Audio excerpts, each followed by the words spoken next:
Hello बच्चों, भाषा अध्ययन के अंतर्गत आज करेंगे कारतूस पाठ के व्याकरण को।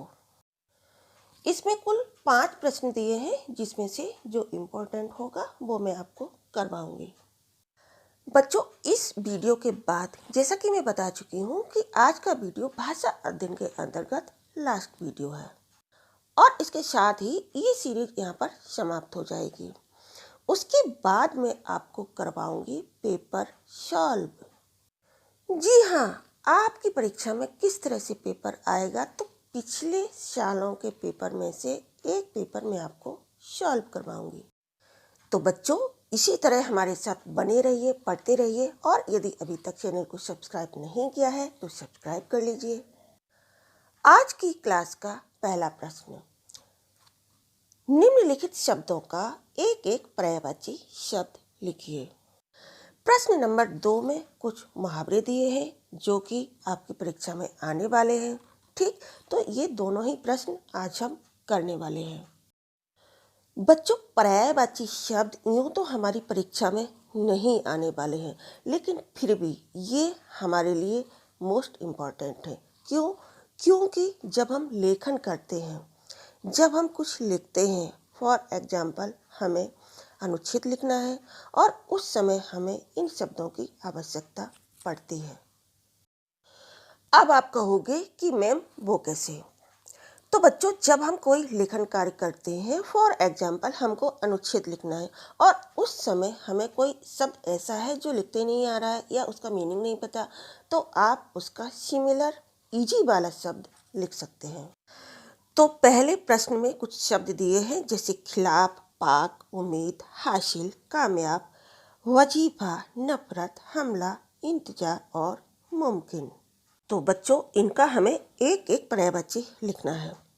खिलाफ का विरुद्ध, पाक का पवित्र, उम्मीद का आशा, हासिल का प्राप्त, कामयाब का सफल, वजीफा का वेतन, वृत्ति या फिर परवरिश के लिए दी जाने वाली राशि, नफरत का घृणा, हमला का आक्रमण, इंतजार का प्रतीक्षा और मुमकिन का संभव।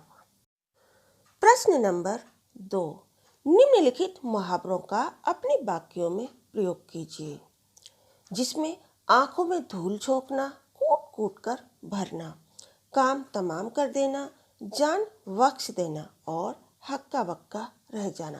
कुल 5 मुहावरे दिए हैं।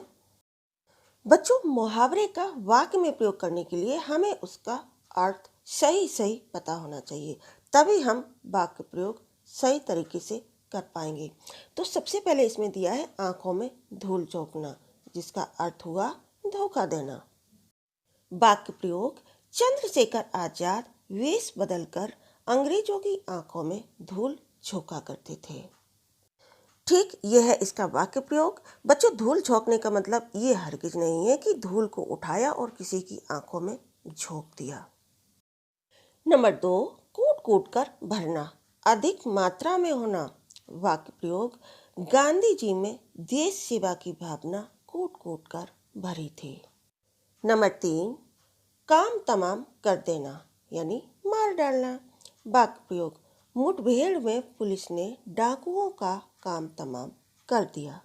नंबर 4, जान बख्श देना यानी माफ कर देना।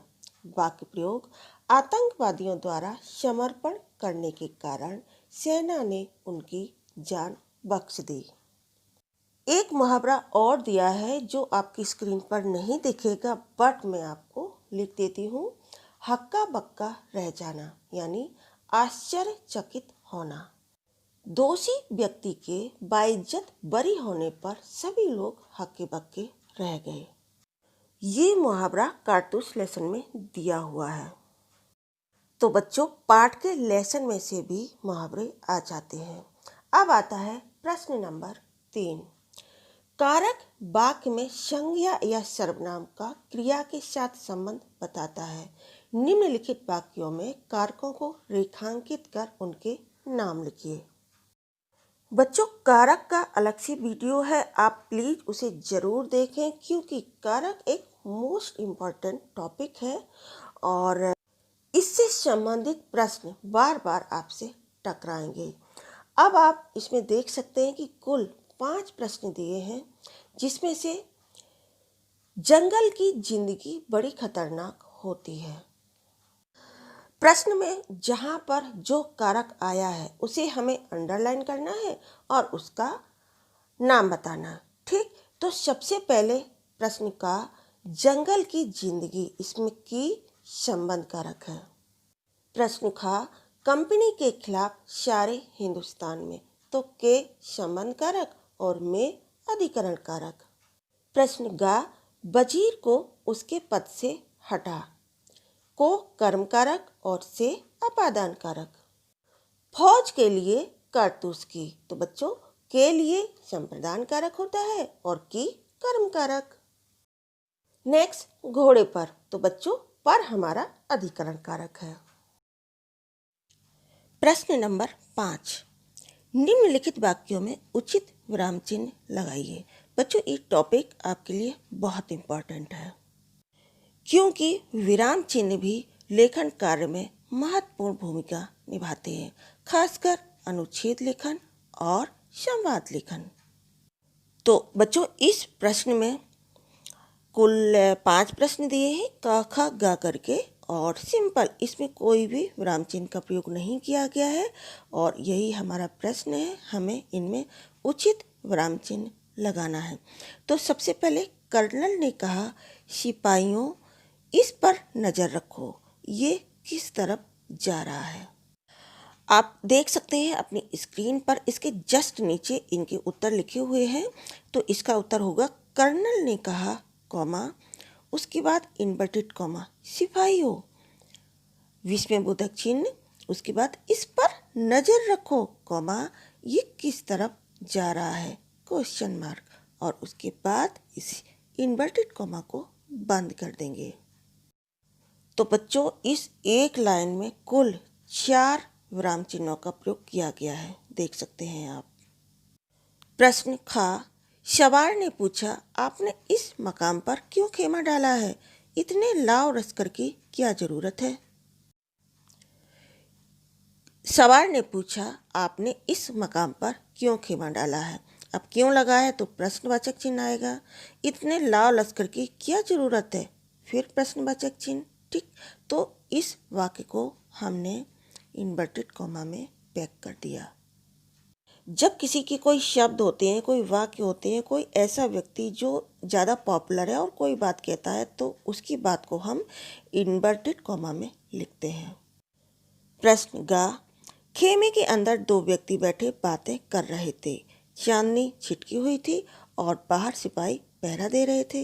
एक व्यक्ति कह रहा था, दुश्मन कभी भी हमला कर सकता है।